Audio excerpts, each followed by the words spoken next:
আটা, সুজি আর এবার নারকেল পাউডার মিশিয়েছি। শুকনো নারকেলের যে পাউডারগুলো, ডেসিকেটেড কোকোনাট যেটা বলে, সেটা আমি মিশিয়েছি। আর খান্ড মিশিয়েছি। আমার প্রত্যেকটা ব্লগে আমি খান্ড দেখিয়ে দিয়েছি, ওই জন্য আজকে আর আমি খান্ড দেখালাম না।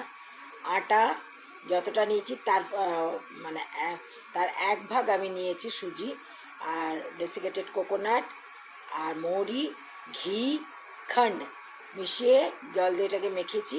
মেখে ঠেকুর আকার দিয়েছি। এবার ঠেকুয়া ভাজা হচ্ছে। অনেকগুলো ঠেকুয়া ভাজা হচ্ছে কিছু কারণবশত। মিডিয়াম আছে, এই দেখুন 600 দিয়ে রেখেছি মাত্র। মিডিয়াম আছে, এটা ভাজা হচ্ছে, মানে মিডিয়াম টু লোয়ের মধ্যেই রাখা আছে, নাহলে পুড়ে যাবে। এমনি এই কড়াইটা না খুব তাড়াতাড়ি গরম হয়ে যায়, এই জন্য আমি এই একদম লোয়ের দিকেই রেখেছি। তাহলে আস্তে আস্তে ভাজা হবে। এটা ভাজা হলে আমি দেখাচ্ছি। কতগুলো ভাজা হলো, আবার দিয়েছি কতগুলো, এখনও এতগুলো আছে। হয়ে গেছে সব কটা ঠেকুয়া।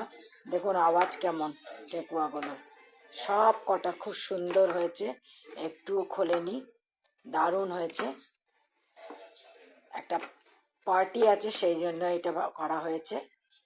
তো আমি কি দিয়েছি, আটা দিয়েছি, আটার 1 ভাগ দিয়েছি সুজি, ডেসিকেটেড কোকোনাট, খান্ড, যেটা আমি আমার সমস্ত সুইট রেসিপিতে দেখাই, খান্ড দিয়েছি, গুড় দিইনি, এবার খান্ড মিশিয়েছি, ঘি আর তেল মিশিয়ে ময়ান দিয়েছি।